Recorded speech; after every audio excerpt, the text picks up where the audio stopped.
희망이 가득 부풀어 오르다가 어느 날 갑자기 그 희망이 가로막혔을 때 여러분 어떤 반응들을 보이십니까? 큰 꿈을 안고 이렇게 열심히 준비했던 일들이 외부의 어떤 환경들로 인해서 좌절이 된다면 아마 대부분의 사람들은 원망하는 마음들이 생겨날 것이고 또 아마 화가 나겠지요. 그리고 그 환경 탓을 할 것 같습니다. 우리가 지금 지난 2월 말부터 이제 백신 접종을 시작을 했었고, 지난 5월 달에 또 한미 정상회담을 할 때에 양국의 대통령들이 이렇게 마스크를 벗고서 이렇게 회담하는 모습을 보면서 이제 마스크 벗을 날이 얼마 남지 않았구나, 또 우리가 예배를 자유롭게 드릴 날이 곧 오겠구나, 그런 기대감, 희망을 좀 가졌었습니다. 그런데 이제 얼마 지나지 않아서 지금 오늘처럼 또 이렇게 대면하여 예배를 드리지 못하는 또 이런 상황이 되었습니다. 참으로 안타까운 마음이 듭니다. 뭔가 기대감이 생기다가 그 희망이 꺾여지게 되니까 실망감은 조금 더 큰 것 같습니다. 누구를 원망을 해야 될까요? 이 바이러스가 제일 원망스럽죠.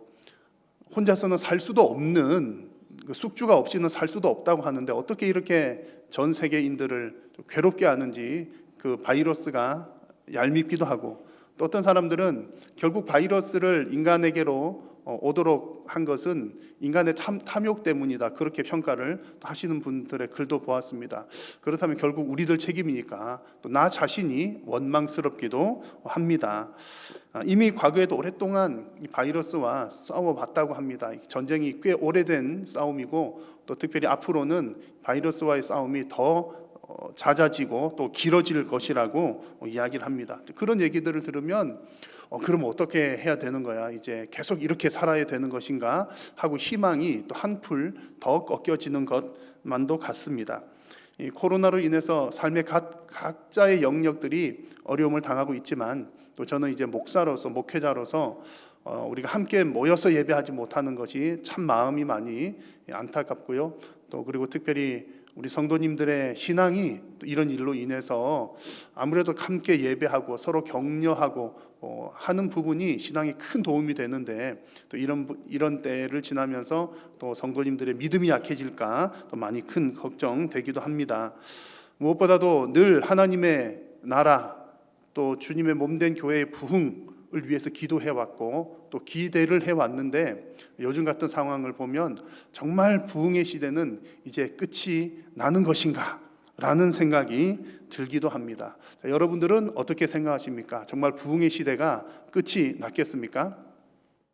아마도 우리의 어떤 환경을 보고 또 우리의 어떤 상식적인 수준에서 보자면 그 말은 맞는 말 같습니다. 이제 교회 부흥의 시대는 끝이 났다, 추수의 때는 지나갔다 라는 생각이 듭니다.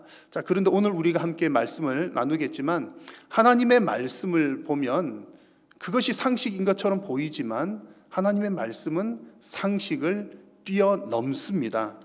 그래서 우리가 성경 읽을 때에, 여러분 성경이 어렵다고 생각하시는 분들이 많으신데, 성경이 어려운 이유 중에 하나가 성경이 매우 복잡하고 구조가 복잡하거나 그래서 어렵다기보다는, 아마도 성경이 어려운 이유 중에 중요한 이유는 성경이 우리의 상식을 뛰어넘는 이야기들로 가득 차 있기 때문에 어려울 것이라는 생각이 듭니다. 그래서 여러분 성경을 읽으실 때는 성경은 우리의 머리로 읽는 것이 아니라 믿음의 눈으로 읽어야 하는 것입니다. 오늘 함께 나눌 본문도 바로 그런 내용입니다. 오늘 본문의 내용을 우리의 지식과 눈으로 바라보면 이해가 되지 않는 상식 밖의 일들이 일어납니다. 그러나 믿음의 눈으로 보면 이것은 하나님의 역사인 것을 알 수가 있는 것이죠. 그래서 오늘 말씀을 통해서 상식을 초월해서 역사하시는 그 하나님을 발견하는 시간이 되시기를 바라고, 우리의 삶의 형편이나 또 우리 교회의 환경들이 우리 상식적으로는 도무지 이해가 되지 않는 상황이라 할지라도 이 가운데 역사하시는 그 하나님의 역사를 오늘 발견하는 시간이 될 수 있기를 바랍니다. 지금 사도행전 말씀 우리가 19번째를 나누고 있는데요, 지난번 사도행전 말씀 나눌 때에 사울이 회심하는 내용을 함께 나누었습니다. 교회의 박해자였던 사울이 회심을 했다, 이것부터가 사실은 상식적으로 납득이 가지 않는 내용이었습니다. 인간의 눈으로 볼 때는 다른 사람들은 몰라도 사울이라니, 그렇게 교회를 받게 했던 사울이 회심했다니 도무지 있을 수가 없는 일이었죠. 그런데 그 일을 하나님께서 특별한 방식을 통해서 그를 변화시키셨습니다. 그 이야기가 지난 말씀 나누었던 내용이고요. 그 이후의 말씀을 보면 그 사울이 회심했을 뿐만 아니라 회심한 이후에는 즉시로 예수께서 하나님의 아들 되심을 증거하면서 다녔더라는 내용이 지난 본문 이후에 이어지고 있습니다. 사람의 인생이 어떻게 이렇게 180도 바뀌어질 수 있을까? 의심이 들 정도입니다. 이 사울이 회심했다는 것 자체도 참 믿기 힘든 일이기도 하지만 상식적으로 보자면 사울은 또 회심해서는 안 될 사람이기도 했습니다. 왜냐하면 교회를 박해하는 사람이었기 때문이죠. 이런 사람은 교회가 받아들이면 안 돼라고 생각을 할 수도 있습니다. 자, 그런데 하나님께서는 우리의 이 모든 상식들, 가능성이 없는 사람, 또 혹은 되어서는 안 되는 사람이라고 생각하는 우리의 상식들을 뛰어넘어서 하나님께서는 그 사울을 이는 내가 택한 나의 그릇이다, 나의 도구다 라고 말씀하시면서 그를 선택하셨고 그를 변화시키셨습니다. 이 정도의 이야기들만 보아도 하나님은 상식을 뛰어넘는 분이십니다. 여러분, 하나님께서는 우리의 상식을 초월하신다는 이 사실은 다른 말로 표현하면 이런 내용입니다. 우리의 상식으로, 내가 가진 생각으로 하나님의 무한하시고 전능하신 그 능력을 결코 제한해서는 안 된다는 얘기입니다. 내가 생각해 볼 때에 이것은 불가능한 일이야, 내가 계산해 볼 때에 이것은 도무지 답이 안 나와 라고 한다고 해서 안 되는 일은 아니라는 얘기입니다. 만약에 하나님께서 된다라고 말씀하시는데 우리가 상식적으로 생각하고 우리가 계산해 볼 때 이것은 안 됩니다 라고 한다면 그것이야말로 우리가 하나님을 대적하는 일이 되는 것입니다. 사랑하는 우리 성도 여러분, 여러분의 인생에서 여러분의 계산보다 하나님의 역사를 더 신뢰하시기를 주님의 이름으로 간절히 소망합니다. 여러분의 상식의 눈으로 하나님을 바라보지 마시고 오직 믿음의 눈으로 하나님의 역사를 바라보시면서 하나님의 놀라운 은혜를 날마다 체험하시는 우리 한일의 성도님들 되시기를 축원합니다. 자, 이게 사울이 변화가 되었어요. 안 될 사람을 변화시키신 것도 참 놀라운 일이고 상식을 뛰어넘는 일이지만 이제 더 뛰어난 일들이 이제 펼쳐지게 됩니다.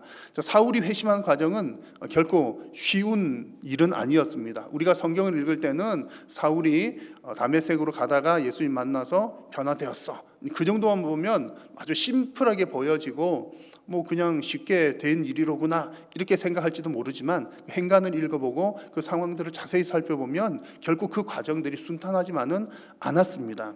자, 왜냐하면 지금까지 사울은 교회를 박해했던 사람이기 때문에 지금 사울이 변화되었다는 이 사실은 유대인들로부터도 미움을 살 만한 일일 뿐만 아니라 그리스도인들에게도 이 사실은 여전히 위협적인 일이었습니다. 유대인들의 입장에서 볼 때 어떻습니까? 사울은 배신자입니다. 배신자도 그냥 보통 수준의 배신자가 아니라 대단히 유대교 자체를 위협하는 큰 배신자입니다. 그래서 유대인들은 그 배신자 사울을 죽이기를 공모를 했습니다. 심지어 또 헬라파 유대인들조차도 사울과 이렇게 논쟁을 하다가 결국 논쟁에서 밀려나고 그러니까 안 되니까 죽여버리자라고 하는 분위기들이 가득했습니다. 유대인들이 이런 일로 왜 이렇게 사람을 죽이기까지 하려고 했을까? 충분히 이해가 되지는 않지만 여튼 지금 사울의 상황은 그의 목숨이 위협을 받는 그런 위태로운 상황입니다. 사울은 유대인들에게 뿐만 아니라 그리스도인들에게까지도 어려움을 당했습니다. 자, 사도행전 9장 26절을 보시면 사울은 회심한 이후에 그리스도인들과 그들의 무리와 함께 하고자 했지만 그 사람들이, 제자들이 다 두려워하여서 사울이 제자가 된 것을 믿지 않았다라고 기록을 합니다. 너무나 당연한 일이죠. 어제까지만 해도 칼을 들고서 시퍼런 칼을 들고서 죽이겠다고 달려왔던 사람이 사울이 하루아침에 나에게로 다가와서 형제님, 자매님 그렇게 하니까 얼마나 더 그것 자체가 얼마나 더 공포스러웠겠습니까?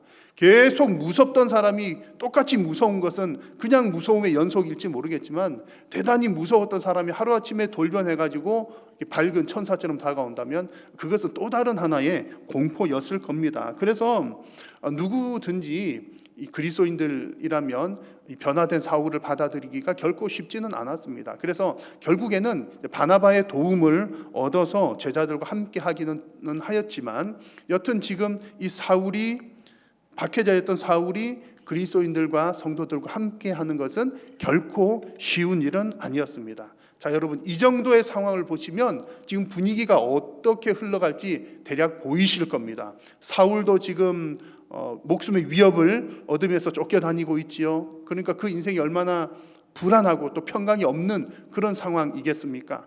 그리고 그리스도인들 교회 입장에서 볼 때는 교회를 박해했던 사람이 이제 돌이키기는 했지만 그래서 적이었던 사람이 이제 돌아서서 우리 아군이 되었으니까 한편으로는 좀 상황이 나아졌구나 생각할 수도 있지만 또 다른 한편으로는 여전히 이 사람이 또 이전처럼 돌변하면 어떻게 할까? 그러면 더 큰 폭탄이 터지게 되는 일이거든요. 그래서 뭔가 지금 폭탄을 안고 가는 듯한 두려움, 불안감이 교회 안에도 여전히 있었던 것입니다. 그래서 이런 상황은 정말 교회가 불안하게 걸어가고 있는 상황이겠구나라는 생각이 드는데 그런데 성경은 전혀 뜻밖의 표현을 하고 있습니다. 오늘 31절 말씀을 우리 모두가 가정에서도 함께 한 목소리로 읽어보겠습니다. 그리하여 온 유대와 갈릴리와 사마리아 교회가 평안하여 든든히 서가고 주를 경외함과 성령의 위로로 진행하여 수가 더 많아지니라. 아멘. 자, 이 말씀에서 그리하여라고 하는 말은 한편 그러므로라고 하는 뜻인데 지금 우리가 오늘 읽은 바로 앞에 나오는 사울 이야기만 하는 것이 아니라 스데반이 이제 순교했던 박해당하고 순교했던 때로부터 계속해서 지속되었던 교회의 박해, 교회를 향한 박해들, 그리고 사울이 경험한 이 일들, 또 사울이 당했던 이 어려움들에 이르기까지 전반적인 박해 상황을 의미를 합니다. 자, 지금 지속되어 왔던 이 박해와 시련들, 위기 상황들, 이런 현실들을 보면 당연히 지금 교회는 어떠해야 됩니까? 불안하고 초조하고 또 혹은 교회 안에서도 분열을 일으킬 만한 그런 상황들입니다. 그런데 이런 상황에서 성경은 기록하기를 교회가 평안하여 든든히 서갔더라 이렇게 기록을 하고 심지어는 믿는 사람들의 숫자도 더 늘어났더라 이렇게 기록을 합니다. 여러분 이해가 되십니까? 박해가 지속되는 상황인데 평안하다니요. 박해가 지속되는 상황인데 교인들의 수가 더 늘어났다니요. 우리가 도무지 상식적으로는 이해하기가 쉽지 않은 그런 상황입니다. 자, 여러분 우리가 성경을 읽을 때에 이렇게 이해되지 않는 성경 어떻게 읽고 이해를 해야 되겠습니까? 물론 여러분 성경을 읽으실 때에 우리의 지혜가 분명히 필요합니다. 성경은 이제 문자로 기록이 되어 있기 때문에 문자를 읽을 수 있는 능력이 있어야 되겠죠. 그리고 성경이 무슨 얘기를 하는구나 이렇게 주제를 파악할 수 있는 국어 능력도 분명히 있어야 됩니다.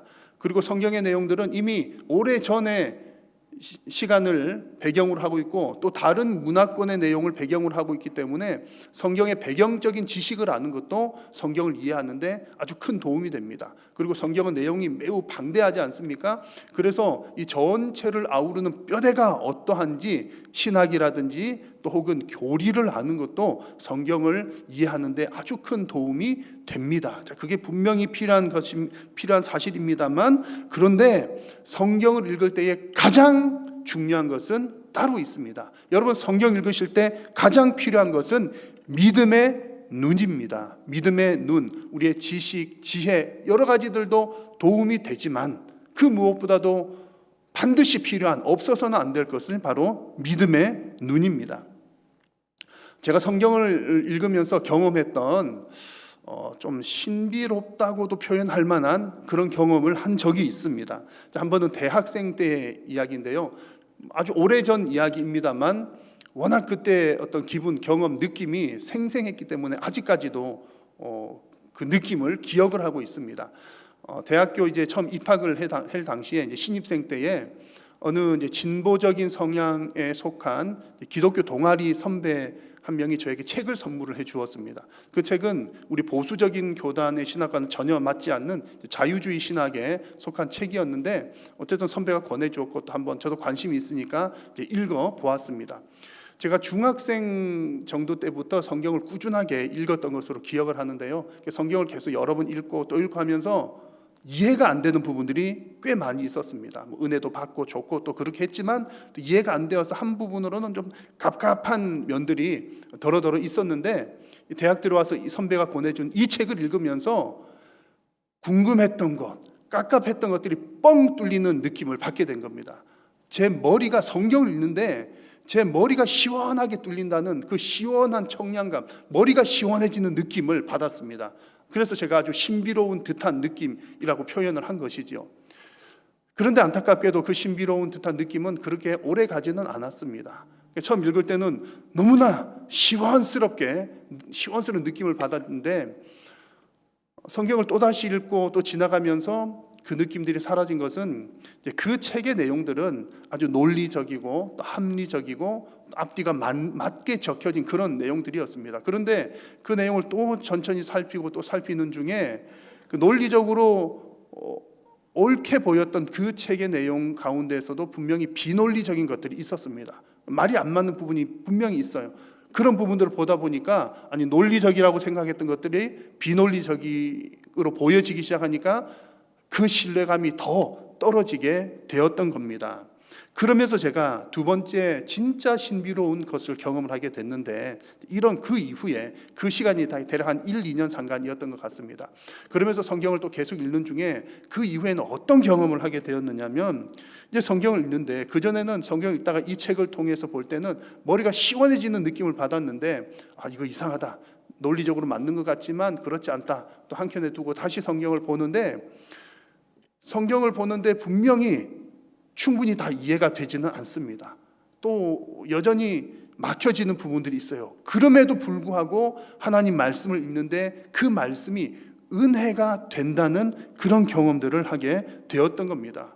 그래서 그 선배가 권해준 책을 읽을 때는 야 성경이 다 이렇게 말이 되는 이야기들이었구나. 그래서 이제는 다 알겠다라고 생각했을 그때보다 오히려 여전히 성경은 모르겠는데 무슨 말인지 모르겠어 라고 하는 느낌이 들지만 오히려 그때가 더 성경이 은혜가 되는 경험을 하게 되었던 것입니다. 그러면서 들었던 생각이 하나님의 말씀은 우리 머리의 지식으로 이해하는 것이 아니라 믿음의 눈으로 보는 것이로구나 하는 확신을 다시 한번 하게 되었습니다.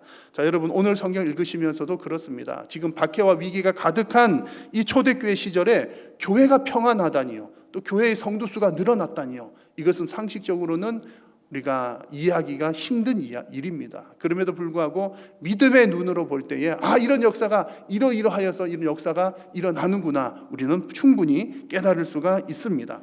오늘 말씀 31절을 다시 보시면 성경은 이 부분에 대해서 이런 어떤 그 근거랄까요? 동력을 소개합니다. 주를 경외함과 그리고 성령의 위로라고 하는 말입니다.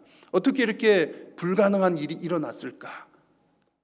그 가능했던 동력은 주를 경외하는 것, 그리고 성령의 위로에 있었다는 이야기입니다. 자, 주를 경외한다는 것은 이런 뜻이죠. 하나님을 더 간절히 사모하고 바라보았다는 겁니다.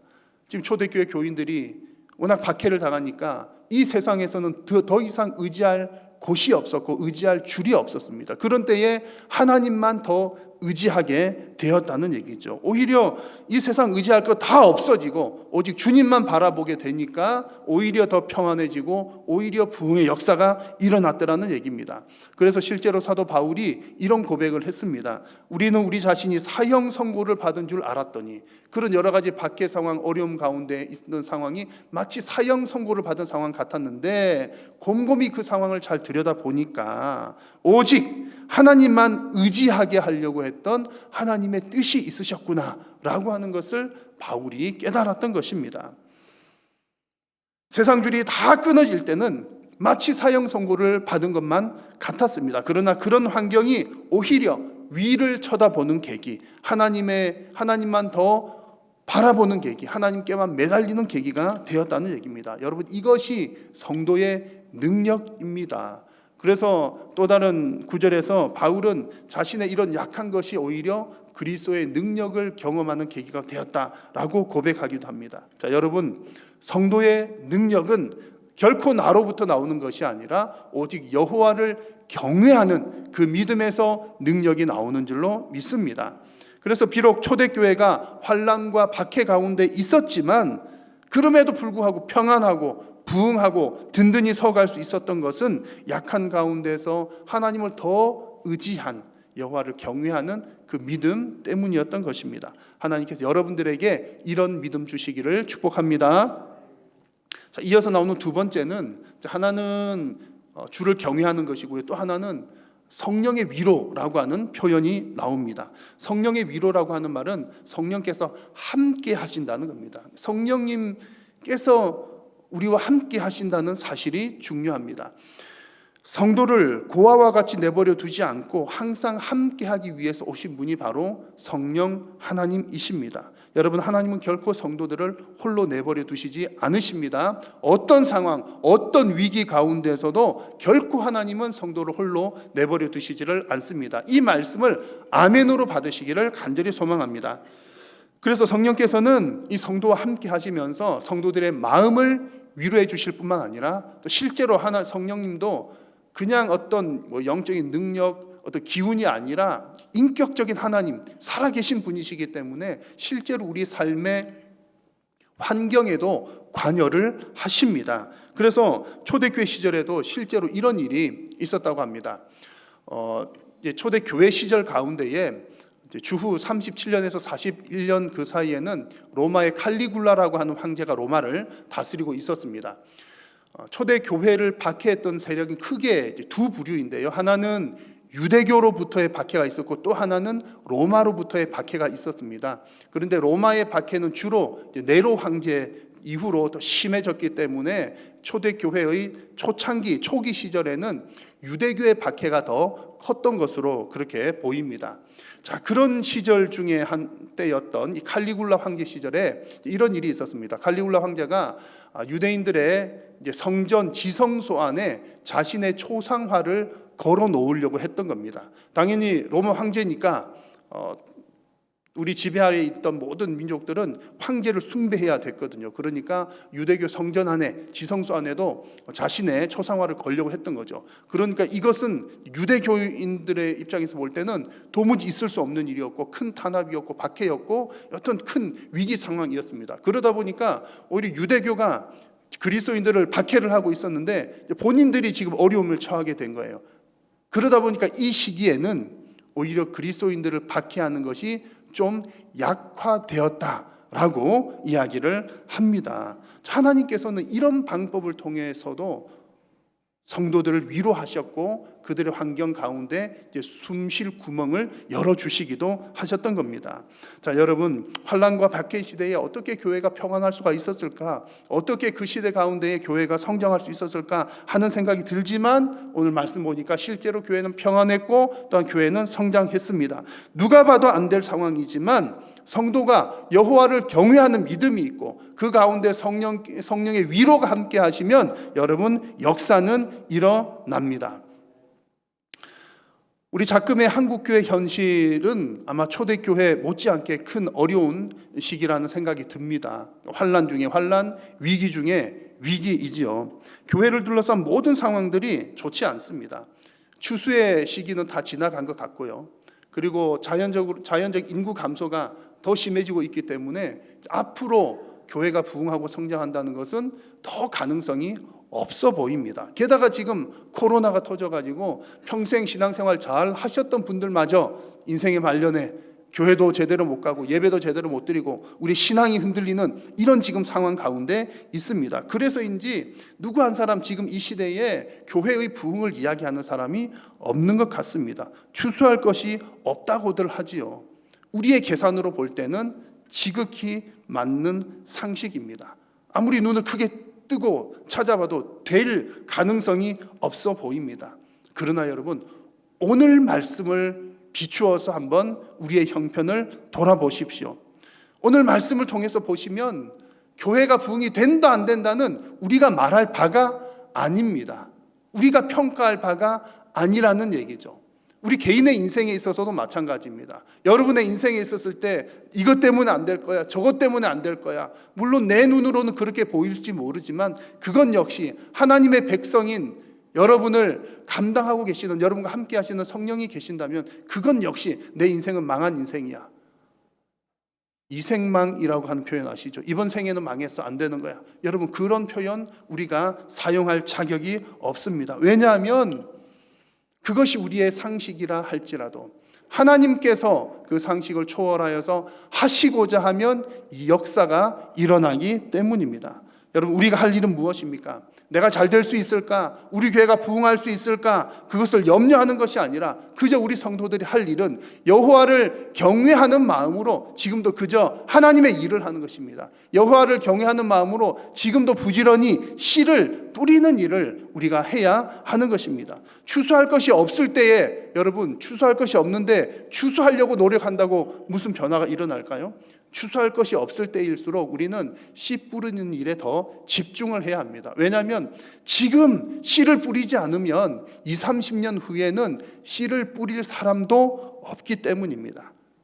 복음의 씨를 뿌리는 것은 지금 뿌린다고 지금 당장에 열매 맺는 것은 결코 아닙니다. 우리 한국교회가 성장했을 때에는 그 이전에 뿌려진 씨앗이 있었기 때문입니다. 지금 추수할 것이 없다면 지금 추수할 수 있는 사람이 있을 때에, 씨를 뿌릴 수 있는 사람이 있을 때에 열심히 씨를 뿌리는 것이 우리가 할 일인 줄로 믿습니다. 무엇보다도 여러분, 우리 성도들이 항상 놓치지 말아야 하는 것은 지금 이 상황보다 더 큰 환란이 다가온다 할지라도 여러분들의 믿음이 결코 흔들리지 않기를 바랍니다. 어떤 믿음입니까? 성령께서 여러분과 함께 하신다는 믿음. 오늘 성경에서 보여주시는 성령의 위로가 함께 하신다는 그 믿음을 여러분 결코 놓쳐서는 안 될 줄로 믿습니다. 영적으로 암울한 시기에도 하나님은 언제나 성도와 함께 하시고 또 하나님께서 일할 일꾼들을 세우셨습니다. 열매를 맺게 하시는 분은 오직 하나님 한 분이십니다. 우리는 열매에 대한 걱정을 할 것이 아니라 오직 어렵다, 힘들다 말하지 말고 오직 여호와를 경외하는 그런 믿음과 또 성령의 위로를 더 사모하는 그 사모함으로 믿음의 눈을 가지시고 하나님의 역사를 바라보시는 우리 한일의 모든 권속들이 되시기를 우리 주님의 이름으로 축원합니다. 기도하겠습니다. 살아계신 우리 하나님, 오늘 우리의 각 가정과 각 처소에서 하나님을 예배하게 하시고 몸은 각자 흩어져 있지만 하나님의 말씀으로 또 하나가 되게 하심을 감사합니다. 성령의 교통하심을 통하여 하나님께서 영광을 받으신 줄로 믿습니다. 오늘 우리에게 말씀하여 주셨사오니 주님, 어렵고 힘든 환난의 때라 할지라도 우리의 계산으로는 도무지 가능성이 없다고 할지라도 그저 상식을 뛰어넘어 역사하시는 하나님의 역사를 우리 믿음의 눈으로 바라보는 귀하고 복된 성도님들이 되게 하여 주옵소서. 한 주간도 믿음으로 살게 하시고 성령님과 동행하게 하시고 각자 있는 삶의 처소 가운데 세상 속의 교회로 믿음으로 승리하는 모든 믿음의 권속들 되게 하여 주옵소서. 예수님의 이름으로 기도드립니다. 아멘.